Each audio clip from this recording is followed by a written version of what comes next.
الشيطان الرجيم بسم الله الرحمن الرحيم أوأمن أهل القرى أن يأتيهم بأسنا ضحى صدق الله العظيم عزیز طالب علم بھائیوں و برادران اسلام، یوں تو مسلمانوں کی تاریخ مشکلات و مصائب، ابتلا و آزمائش کی داستانوں سے لبریز ہے۔ مسلمانوں کے خلاف ہر دور اور ہر زمانے میں مخالفت کی آندیاں چلی، نفرت اور عداوت کے طوفان اور خون فساد کا سیلاب آیا، مگر جس اکبر جانباز قوم نے ان سب کر ہمیشہ یہ دشمنوں کی طرف موڑ دیا۔ آج بھی عالمی پیمانہ پر مسلمانوں کو ہر ملک میں ظلم و ستم کا نشانہ بنایا جاتا ہے، مگر جو شدت ہندوستان میں نظر آتی ہے وہ کہیں اور نظر نہیں آتی۔ یہاں مسلمانوں کے خلاف نفرت و عداوت، ظلم و ستم، مسائل و آرام کا سلسلہ آزادی کے بعد سے جاری ہے۔ جن مسلمانوں نے تحریک آزادی میں اپنے لہو سے ہمارے وطن کی پیاس بجھائی، جیل کی بیٹھیوں اور پھانسی کے تختوں پر آزادی کا نعرہ بلند کیا، جن مسلمانوں نے اپنی 700 سالہ تاریخ میں ہندوستان کو پہلے پرتوں سے مالا مال کر دیا تھا اور اس کو سونے کی چڑیا بنایا تھا،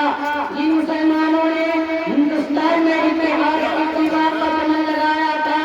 ہندو مسلم ایکتا کا سرا روشن کیا تھا، انہیں تو آج غدار وطن کہا جاتا ہے، ان کو فسادات کی آگ میں جھونک دیا جاتا ہے، اور بے گناہ مسلمانوں کو سڑکوں کے پیچھے ڈال دیا جاتا ہے، دہشت گردی کا نظام تھوپا جاتا ہے۔ ارے یاد کرو اس وقت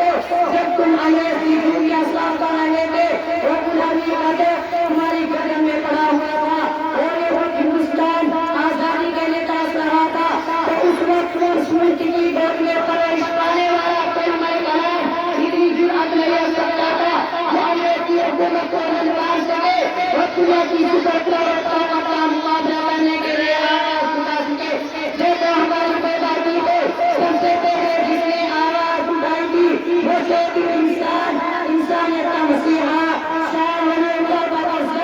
شاہ عبدالعزیز تھا۔ شاہ عبدالعزیز کی آواز کیا تھی؟ وہ آواز یہ تھی کہ انگریز کے خلاف جہاد کرنا چاہیے اور وہ ہندوستان کو انگریز سے آزاد کرانا جائے۔ شاہ عبدالعزیز کا یہ فتویٰ انگریز کے لیے خطرناک پیغام تھا جس نے انگریز کو بے چین کر دیا تھا۔ اسی آواز کے ساتھ ایک ہفتوں سے علماء دیوبند سر پر کفن باندھ کر انگریز کی حکومت کو ختم کرنے کے لیے میدان میں نکل پڑے۔ پھر تاریخ میں یہ تھا کہ علماء کو توڑ کے مصطفیٰ کو گھوڑا گاڑ دیا گیا، جبکہ قسم علماء اکرام کے دوست کے لوگ روک گئے، ایک گئے آسمانی پھر سرنگین ہو گئی۔ یہ بھی ہوا کہ علماء اکرام کے جسموں کو تانبے سے اتارا گیا اور علماء اکرام کے جسموں کو سوروں کے گھاڑے میں بند کر کے چلتے تنویر میں اتارا گیا۔ جب آگے تاریخ میں یہ بھی دیکھا کہ علماء کو ہاتھوں پر چڑھا کر کے درختوں سے بند کرا کر چلا دیا گیا۔ اور کسی یونیورسٹی سے بندے انگریز نے پھانسی کا بندہ بنایا تھا اور ایک ایک دھوئے 80 علماء کے کام کو پھانسی دی جاتی تھی۔ اور یہ بھی ہوا کہ علماء کو گھوڑے میں بند کر کے دریا میں ڈال دیا جاتا اور اوپر سے گھوڑے کو نشانہ بنایا جاتا۔ تاریخ ثابت دیتی ہے کہ دریا کا پانی علماء اکرام کے خون سے سرخ ہو چکا تھا، مگر محبوب کسی عالم نے انگریز سے سمجھوتا کیا اور انگریز کے سامنے گردن جھکائی۔ آج ہماری تاریخ بتانے کی کوشش کی جا رہی ہے، وطن کے آزادی کی تاریخ سے مسلمانوں کا نام نکالا جا رہا ہے۔ یہ ستم بڑے صورت یہ ہوا کہ ہم سے یہ صورت چلا رہا ہے کہ تم نے مسلم اسلام کو کیا دیا۔ اے محبان وطن، جاؤ ہمارا بلندی سے پوچھو،